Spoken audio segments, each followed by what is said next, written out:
بسم اللہ الرحمن الرحیم۔ ڈاکٹر صاحب آج آپ کے ساتھ بڑی مزیدار بات چیت رہی ہے، تو بیسک ہمارا مقصد تو یہی ہے کہ جہاں تک ممکن ہے ہم ذمہ داروں تک، اپنے دوستوں تک اچھی معلومات پہنچا سکیں، یہ ہے ہمارا مقصد، ٹھیک ہے نا جی۔ تو جو ہم اس حوالے سے جو ذمہ داروں کی جس طرح بھی خدمت کر سکتے ہیں ہم پوری کوشش کر رہے ہیں کہ ہاں ٹھیک ہے نا جی، تو ہم ان کی رہنمائی کر سکیں۔ یقینی طور پہ زراعت ایگریکلچر کوئی چھوٹا سا سبجیکٹ نہیں ہے، یہ بہت بڑا اور بڑا وسیع سبجیکٹ ہے۔ ہم تو صرف کھادوں کے ایک چھوٹے سے سیگمنٹ کو لے رہے ہیں، ٹھیک ہے نا جی۔ تو یہ ذمہ داروں کے لیے واقعی اب زراعت کو، کھیتی باڑی کو سمجھنا کوئی آسان کام نہیں ہے۔ اب یہ بالکل ایک ٹیکنیکل جاب ہے، ٹیکنیکل اور سائنٹیفک کام ہے جی۔ ذمہ داروں کی سروائیول، ذمہ دار اس وقت ہی بچ سکتے ہیں یا اس میں ان کی دلچسپی ذمہ داروں کی برقرار رہ سکتی ہے جب اس میں وہ کچھ ارن کریں گے، کچھ ان میں اس میں وہ بچت انہیں ہوگی، ٹھیک ہے نا جی۔ اور یہ کوئی اتنا آسان کام ہے نہیں ہے۔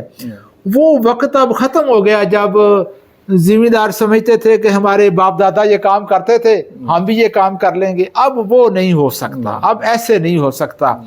مجھے یاد ہے کہ رانا سعید اقبال صاحب محترم، اللہ تعالیٰ انہیں جنت الفردوس میں اعلیٰ مقام عطا فرمائے، ان کے ساتھ بہت زیادہ سٹنگ کرنے کا اتفاق ہوا، تو وہ کہتے تھے کہ جس بندے نے ذمہ داری کرنی ہے نا، سب سے پہلے اس کے پاس کاغذ ہونا چاہیے اور اپنی پینسل ہونی چاہیے۔ وہ پہلے بیٹھ کے پوری جمع تفریق کرے کہ میں نے یہ فصل لگانی ہے، اتنی لگانی ہے، اتنی مجھے بیج چاہیے، اتنی کھاد چاہیے، اتنا میرا خرچہ ہوئے گا۔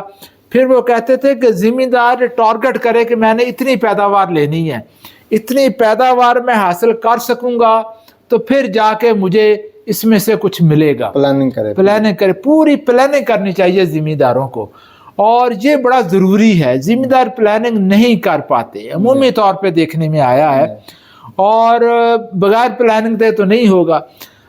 اب دیکھیں کھیتی باڑی ایک ایسی چیز ہے جس بارے میں ذمہ دار جاتے بھی نہیں کسی سے سیکھنے کے لیے۔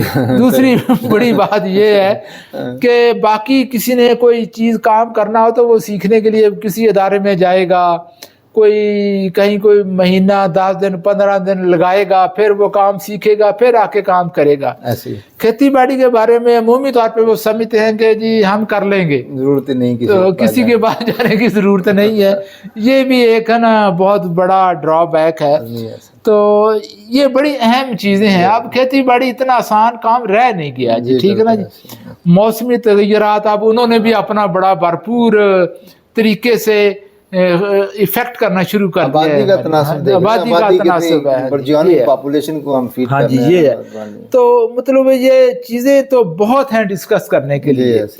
تو اب ڈاکٹر صاحب اگر میں آپ سے یہ سوال کروں کہ کھادوں کا خرچہ ذمہ داروں کے لیے بہت بڑا خرچہ ہے، ذمہ دار عمومی طور پہ کہتے ہیں کہ کھادوں کے خرچے کو برداشت کرنا ہمارے لیے بہت مشکل ہو گیا ہے، اس لیے پھر ذمہ دار کھادوں کا متناسب استعمال بھی نہیں کر پاتے۔ وہ بھی پھر کوشش کرتے ہیں کہ کم سے کم کھاد استعمال کریں، کھادوں پہ اٹھنے والے اپنے خرچے کو کم کریں۔ ڈاکٹر صاحب کیا ہم ذمہ داروں کی اس حوالے سے رہنمائی کر سکتے ہیں؟ کوئی ہم کیا ذمہ داروں کو سجیسٹ کریں کہ وہ کھادوں پہ اٹھنے والے اپنے خرچے کو بھی کم کر سکیں اور کھادوں کے استعمال سے پورا فائدہ بھی حاصل کر سکیں؟ اس حوالے سے جو آپ کی جو رہنمائی ہے وہ بڑی ضروری ہے ذمہ داروں کے لیے، کہ ذمہ دار کھادوں پہ اٹھنے والے اپنے خرچے کو بھی کم کر سکیں اور پیداوار بھی پوری لے سکیں، پچھلے سال سے زیادہ پیداوار حاصل کریں۔ ایک تو یہ سوال ہے میرا بنیادی طور پہ۔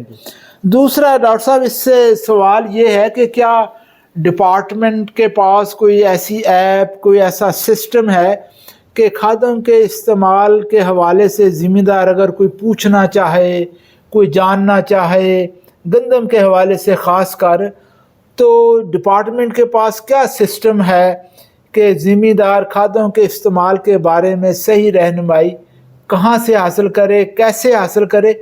دیکھیں یہ ذمہ داروں کو یہ ایپس وغیرہ استعمال کرنا یہ ان کے لیے قدر مشکل ہے میں سمجھتا ہوں، ٹھیک ہے نا جی.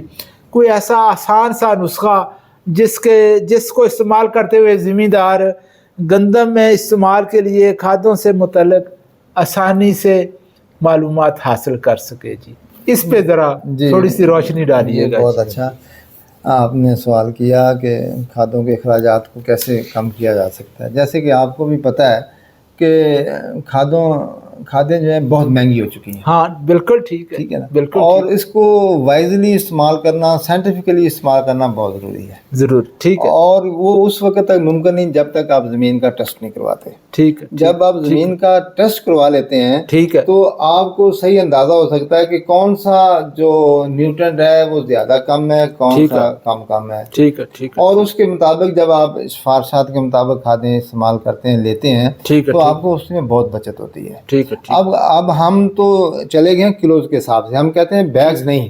ٹھیک ہے. اب ہم کلو کے حساب سے بتاتے ہیں کہ اتنے کلو جو ہے نا آپ پوٹاش استعمال کریں، اتنے کلو آپ فاسفورس استعمال کریں. بالکل. اور آپ کو پتہ ہے کہ 1 کلو بھی 400 روپے کا پڑ رہا ہے. ٹھیک ہے بالکل صحیح. اس سے جو ذمہ دار کی جو بہت بڑی بچت ہوتی ہے. اور سب سے بڑی بات یہ ہے کہ گورنمنٹ آف پنجاب کا اتنا بڑا اقدام ہے کہ ہر شعبے میں دیکھیں بہت مہنگائی ہوئی ہے، بہت ٹیسٹ کے ریٹ بڑھے ہیں.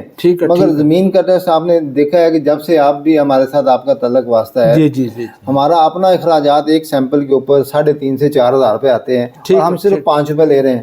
ٹھیک ہے ٹھیک ہے. 5 اور 6 روپے لے رہے ہیں. اور جو ذمہ دار بعض کا یہ بھی خیال کرتے ہیں کہ اتنی کم فیس میں یہ کیسے ٹیسٹ کرتے ہوں گے. ٹھیک ہے.